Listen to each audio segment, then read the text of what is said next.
Hello, crafters and stampers. This is Diane Inkster, the Creative Inkster, coming to you from Guelph, Ontario, Canada. And I'm going to show you today how to do the full pleated card front. That's this design here. There's many different ways that you can do it. This is a nice simple one that uses a portion of your patterned paper.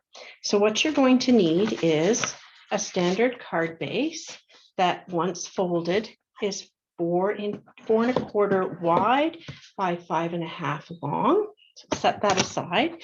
You're going to need a piece of white or vanilla or light cardstock that matches your pattern paper chosen, that is 4 inches by 5.25. We'll set that aside. And then you're going to need a piece of patterned paper. I'm using a lovely busy one here, which kind of has an up pattern this way, but honestly, once it gets folded, it's not going to be that noticeable. It is 11 inches by 3.5. Okay, so what you're going to do is grab your scoreboard of choice. Mine is the Simply Scored. You're going to have the 11-inch side across the top, and you're going to make quite a number of score marks. The first one, and if you use this one, by the way, I'm using the thicker ball end of it so that I can not be pressing too far in too acutely in order to tear the paper. So my first score line is at 1/2, then 1.5, then 2 and 3, then 3.5, 4.5, 5, 6, 6.5, 7.5, 8, 9, 9.5, and 10.5. So it's quite a lot, but you'll see there is a bit of a pattern to it. So it's 1/2, 1.5, 2, 3, 3.5, 4.5, 5, 6, 6.5, 7.5, 8, 9, 9.5, and 10.5. That's all the scoring we need, which is pretty good because that's a lot. We have another piece that we need to do in order to make the pattern show like a drapery and have this angled look. We need to cut a portion of it off. And what we're going to do for that is take a pencil and a ruler. I'm going to flip it over because the other side is much easier for me to see the pencil marks on. So the two large score lines in the middle are at 5 inches and 6 inches. So what you're going to do is just sort of pinpoint where those are and draw a little dot where that score line is. That's where you're going to cut to. So at 5 inches and 6 inches. And over here on the right, you're going to make a score line that is 1 inch up from the bottom. The bottom is the same side that we put the dot at 6 inches. I'm going to actually use my larger ruler to draw the line. So from this 1 inch mark on the edge to my 6 inch score line, I'm going to draw a line. Just like this.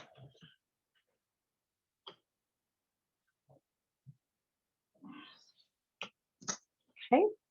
And then on the other side, also 1 inch up, I'm going to draw a little pencil mark. This is on the back, so it doesn't matter. And from this 1 inch up mark to the 5 inch score line where I put a little dot, I'm also going to draw a line. This is just going to draw where my score marks are, or sorry, where my cut marks are going to be. Okay, so there we go. Take that off.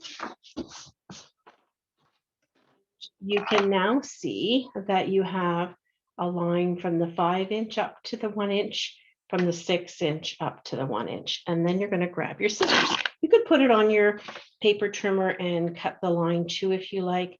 I'm just going to cut along with my scissors. I'm quite happy with how that's going to work. My line is nice and straight. Cut off that triangle and toss it away, and same on this side. Cut all the way down.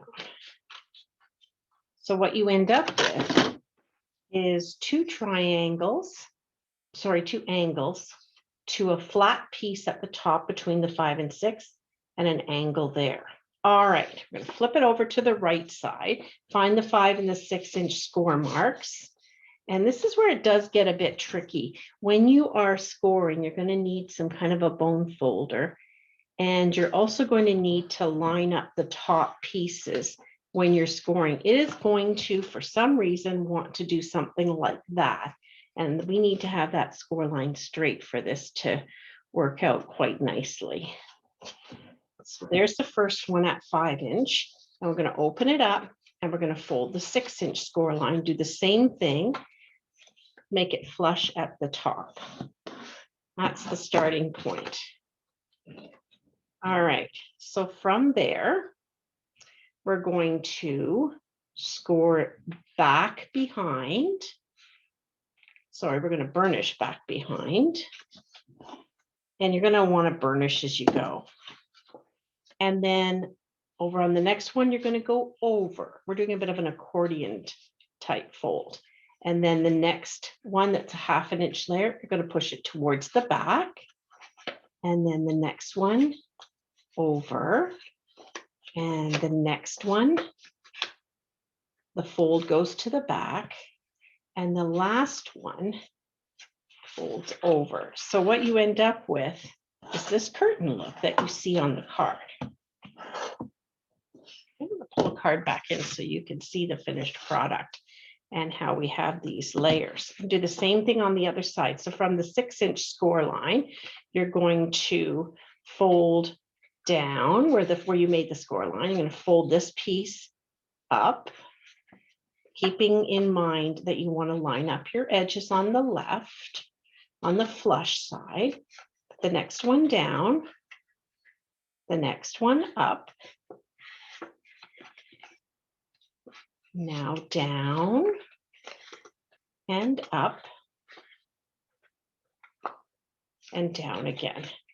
So you'll start to see the pattern of where you did a 1-inch score, 1 inch between the two score lines. That's the piece that is showing out here on the drapery. So when you're done, that should measure a nice 4 inches. Could be a little bit off just with that scoring. That happens. Sometimes it's a little bit short, sometimes it's a little bit long, but you have a nice little tab on the back here of this accordion. That tab's going to wrap around. So what I do is I make it flush to the table so that the bottom of the 3.5 inch length is nice and flush. And then I can press the rest of it down. So the first thing for adhesive I want to do is on my two little flaps is I want to add my snail adhesive. You could use tear and tape, you could use liquid glue, whatever you have that's going to be strong to hold it in place. So get back here to the wraparound, get it flush with the bottom.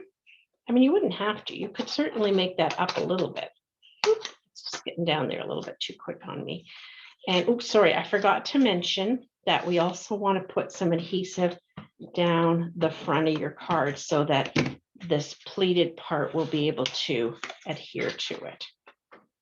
So back to the front, wrapping the pieces around. Don't let them stick together like that. And then, sorry, that just kind of got away from me. There we go. And then we're just going to press those pleats down and into place.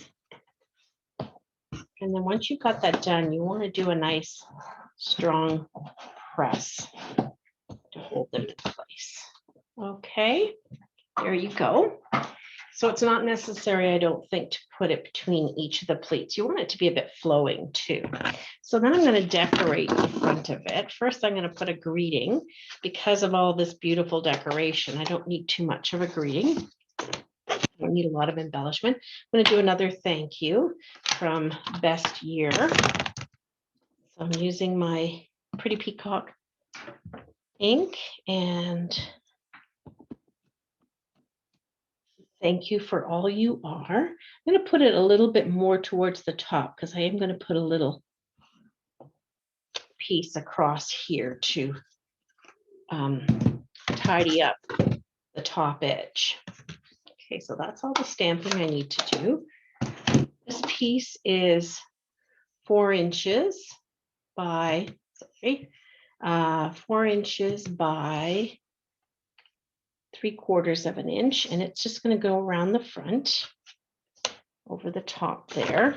It needs a good amount of adhesive in order for it to stay put. And you can move it up as high as you like. It's kind of nice to put it on after the stamping, and just in case your stamping isn't perfectly even, then you can fiddle with that a little and make it look to the eye as if it is totally even. So I'm going to put this nice ribbon along here, and I'm going to cut it a little longer than I need and just put some adhesive. Normally I'd use glue dots, but I can use my adhesive straight across and add this on here. This ribbon isn't the best for tying, but it's so perfect for going along the edges like that. And it does not at all need any, it doesn't have, you don't have to worry about it fraying. When you go to the ends to cut it off, it's not going to fray. There we go. Snip off that edge. Oops, I'm a little close there.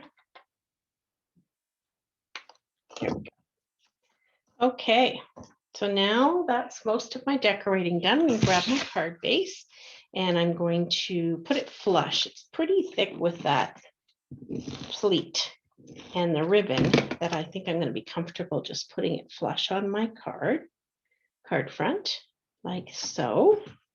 And then I'm going to add a little more embellishment with these gold sparkly enamel dots that are retiring. I'm just going to put a couple of those on there. Let's see, I've got a bunch that are about the same size. Just put them on. There's a smaller one here. And put that guy there. Okay, so there we go. That is our pleated card and how you would make it. Thanks for watching. Bye for now.